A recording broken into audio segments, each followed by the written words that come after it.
안녕하세요. 반갑습니다. 라큐룸의 라큐입니다. 오늘은 아직 출시하지 않은 루믹스 S1H2에 대해서 한번 얘기를 해보고자 합니다.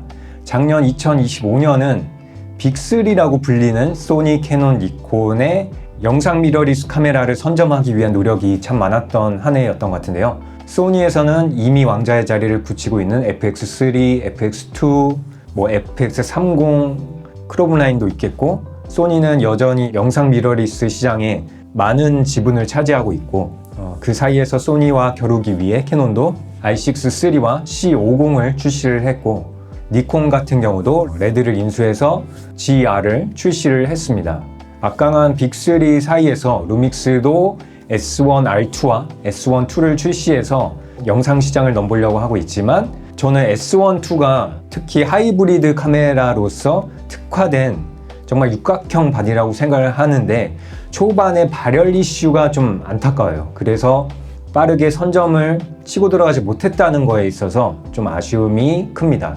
그래서 올해 어쩌면 출시할지도 모르는 S1H2는 단순한 다음 후속기가 아니라 영상 유저가 제대로 기다려온 한 방을 크게 먹일 수 있는 그런 단단한, 기본기 탄탄하고 새로운 스펙까지 가미된 S1H2가 출시를 했으면 좋겠는데요. 제가 여러 가지로 한번 정리를 좀 해봤습니다. 첫 번째로는 센서에 관한 부분인데요. 업그레이드 된 2410만 화소로 또 나오지 않을까라는 생각을 하긴 하는데, 저는 거기에서 좀 한 단계 더 업그레이드해서 최소 3200만 화소의 센서가 나왔으면 좋겠어요. 저는 작년까지만 해도 2410만 화소면은 영상 쪽 스펙을 많이 가져갈 수 있는 스펙이라고 생각이 들었는데, 올해 알파7 마크5나 R6-3, C50 같은 바디들이 3200만, 3300만 화소로 출시를 하면서 이번에도 똑같이 2410만 화소로 나오게 되면 조금 아쉬워하는 유저들이 있을 수 있지 않을까라는 생각을 해봅니다. 그래서 3200만 화소의 부분 적층형 센서 또는 적층형 센서가 들어가면 어떨까? 좀 더 빠른 리드아웃에 그런 센서가 들어갔으면 좋겠고요. 두 번째로는 더 발전된 오픈 게이트입니다. 만약 3300만 화소를 사용할 수 있게 되면 7K 오픈 게이트도 할 수 있겠고, 지금 S1-2는 6K 오픈 게이트와 5.1K 60프레임 오픈 게이트가 가능하잖아요. 여기서 한 단계 더 업그레이드해서 7K 또는 5.1K 120프레임 오픈 게이트를 집어넣어 줄 수도 있겠고, 한 단계 정도 업그레이드된 오픈 게이트 옵션과, 그리고 저는 엄청 빡세게 색 보정을 하지 않기 때문에 그렇게까지 체감은 못하지만, 그래도 스펙상으로 보기에 5K 이상부터는 420 10비트가 아닌 422 10비트의 옵션도 이제 좀 들어가줘야 되지 않을까라는 생각을 해봅니다. 솔직히 컬러리스트가 아닌 이상 크로마키를 이용해서 또는 색 보정을 엄청 빡세게 해서 420이라 실망하고 422였어야 되는데 라는 생각을 하는 유저분들은 그렇게 많지는 않을 거라고 생각을 하거든요. 하지만 스펙상으로 보기에, 그리고 색 보정의 성능적으로도 확실히 좋기 때문에 422 10비트가 5K 이상부터는 좀 이제 들어가줘야 되지 않을까라는 생각을 해봤고요. 그리고 4K 120프레임도 지금은 크롭을 이용해야지만 더 화질이 개선되고 괜찮아지는데, 이제는 논크롭의 4K 120프레임도 422 10비트로 좀 촬영을 할 수 있으면 좋겠고요. 그리고 다이내믹 부스트가 지금은 60프레임 이상은 다이내믹 부스트를 사용할 수 없거든요. 지금은 30프레임까지만 사용을 할 수 있는데, S1H2는 60프레임도 다이내믹 부스트를 사용할 수 있게 되면 참 좋겠다. 그래서 15 플러스 스탑의 다이내믹 레인지를 60프레임에서도 확보하면 좋을 것 같다라는 생각을 했고요. 그리고 이거는 정말 중요한 부분인데, 로우 패스 필터가 탑재되었으면 좋겠습니다. OLPF가 S1R2나 S1-2 같은 경우는 당연히 하이브리드 카메라이기 때문에 사진적으로 더 선명하고 좋은 화질을 위해서 로우 패스 필터를 제거했지만, 어찌됐든 S1H2는 좀 더 영상을 위해서, 영상을 찍기 위해 사는 구매자들이 99%일 거기 때문에 거기에서는 완전한 선명함을 위해서가 아닌 모아레 현상도 방지해 주면서 좀 더 부드럽고 시네마틱한 느낌을 주기 위해 로우 패스 필터가 탑재되었으면 좋겠습니다. 자, 이거는 정말 특히 중요합니다. 카메라 기본기에 해당되는 부분인데요. 어쨌든 영상은 뭐 짧게 찍으시는 분들도 많지만 장시간 끊지 않고 찍으시는 분들도 꽤 있다고 생각이 들거든요. 근데 직사광선이 때리더라도 어떠한 환경에서든 간에 거의 S5 Mark II X급으로 발열 관리가 잘 됐으면 좋겠습니다. 네, 어떠한 환경에 가져가도 발열로 인해서 중지되지 않는 S1H 같은 펜 구조가 잘 되어 있는 그런 바디여야 될 것 같아요. 그래서 뭐 GH7A라던가 S1H 같이 모니터 쪽에 펜이 달려서 그쪽으로 열이 들어오고 방출되는 게 좀 필요할 것 같고, 그래서 웬만한 영상 해상도에서도 발열로 중지되지 않게 관리가 잘 됐으면 좋겠고, 배터리 효율에 있어서도 최소 4K 30프레임이 2시간 이상은 좀 녹화가 됐으면 좋겠습니다. 4K 60프레임이 만약 2시간으로 연속 녹화되면 정말 대박이겠지만 그 정도까지는 바라지 않고 4K 30프레임이 2시간 이상은 녹화가 되게 하면 참 좋겠다. 그리고 AF 성능입니다. AF도 지금 저는 꽤 만족하면서 사용을 하고 있는데, 시간이 지난 최신 바디이기 때문에 더 업그레이드된 AF 성능이 됐으면 좋겠습니다. 특히 여러 복잡한 상황에서도 피사체를 잘 잡아낼 수 있게, 그리고 줌을 하는 과정에 있어서도 AF를 잊지 않고 줌아웃이 좀 더 안정적으로 가능했으면 좋겠다라는 생각을 해봤고요.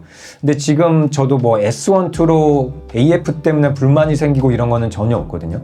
그런데 간혹 이런 부분이 보완되면 참 좋겠다라는 생각은 가끔씩은 들긴 하더라고요. 자, 이거는 그리고 아까 센서 얘기했었지만 롤링 셔터 억제가 됐으면 좋겠습니다. 지금 S1, 2도 다이내믹 부스트를 켜지 않았을 때는 롤링 셔터 방어가 잘 되는데, 부스트를 키면은 이제 롤링 셔터가 드러나거든요. 근데 S1H2는 확실히 뭐 다이내믹 부스트를 키더라도 지금의 S1, 2의 부스트를 키지 않았을 때 롤링 셔터 정도로 억제가 잘 됐으면 좋겠습니다. 그러니까 최소 15ms 밑으로는 좀 가져야지 좋지 않을까라는 생각을 해보고요. 저는 모니터를 무게 때문에 그다지 장착을 하지 않는데, 외국에서나 꽤 많은 분들이 외부 모니터를 꼈을 때 레이턴시가 조금 더 느껴진다고 하시더라고요. 그래서 저도 전에 FX3랑 S1, 2랑 궁금해서 한번 레이턴시를 비교를 해봤는데 체감은 되더라고요. 좀 더 이 루믹스 카메라들이 레이턴시가 좀 있고 레이턴시가 없게 개선이 되면 좋을 것 같습니다. 소리를 키게 되더라도 레이턴시가 현저히 줄어든 그런 개선이 되길 바랍니다. 이와 더불어서 LCD입니다. 저도 최근에 니콘 GR을 보고 왔는데 모니터가 정말 큰 거예요. 제가 BMPCC 6K 프로도 사용을 했었지만 그만큼의 내장 모니터가 있으니까 이 정도면 외부 모니터도 필요 없이 사용하시는 분들 많겠다라는 생각이 들더라고요. 근데 그러려면 버튼들을 좀 포기를 한다거나 아니면 카메라 부피가 더 커져야 될 텐데, 그러기에는 좀 싫기도 하고, 그래도 지금보다 조금 더, 지금이 3인치인가 3.2인치인가 그런데 GR이 4인치죠. 4인치가 됐으면 좋겠지만 이거는 그래도 지금보다는 조금 더 커지면 좋겠다. 32비트 플로트 오디오 녹음입니다. 네, 이게 내장 녹음이 되면 진짜 좋겠다 생각했는데요. 니콘의 GR을 봐도 내장 녹음이 되기 때문에 이게 현장에서 카메라 촬영을 할 때 여러 가지 신경 쓸 게 많은데 오디오까지 피크를 치나 안 치나 막 이런 거 신경 쓰고 하는 게 뭐 가능은 하지만 좀 번거롭잖아요. 근데 32비트 플로트 녹음이 돼서 피크 걱정할 필요 없이 오디오는 그냥 녹음해서 바로바로 쓸 수 있게, 네, 그렇게 내장 녹음이 되면 좋겠다. 물론 위에 달아서 쓸 수 있지만 GR처럼 내장 32비트 녹음이 됐으면 좋겠습니다. 자, 그리고 SNQ 모드에서 24프레임이나 30프레임으로 녹화를 할 때 120프레임 SNQ가 됐으면 좋겠습니다.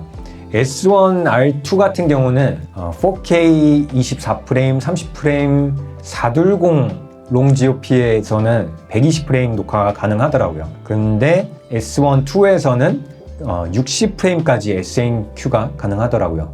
이 부분이 좀 아쉬운데 FX3 같은 경우는 120프레임 SNQ가 가능하잖아요. S1H2에서는 4K 422 10비트 인트라 등 롱지오피 등 다 24프레임 또는 30프레임에서 120프레임 SNQ 녹화가 됐으면 좋겠습니다. 자, 이렇게 제가 S1H2에 들어갔으면 하는 부분들에 대해서 한번 말씀을 쫙 드려봤습니다. 여러분들은 S1H2에 어떤 기능이 들어갔으면 좋겠는지 댓글로 좀 달아주셨으면 좋겠어요. 진짜 궁금해요.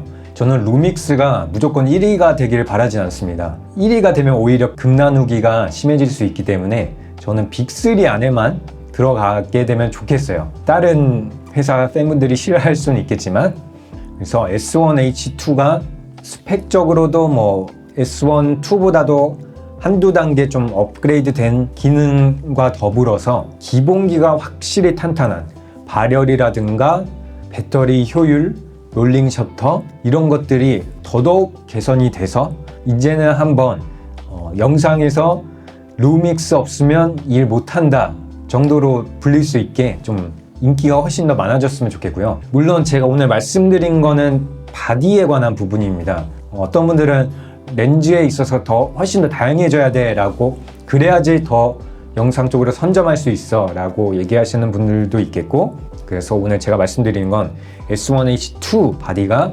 이렇게 나왔으면 좋겠다 라는 관점에서 한번 말씀을 드려봤습니다. 오늘의 내용이 재밌으셨고 킬링 타임이 조금이나마 되셨다면 구독과 좋아요, 댓글, 알림 설정까지 부탁드리겠습니다. 라큐룸의 라큐였습니다. 감사합니다.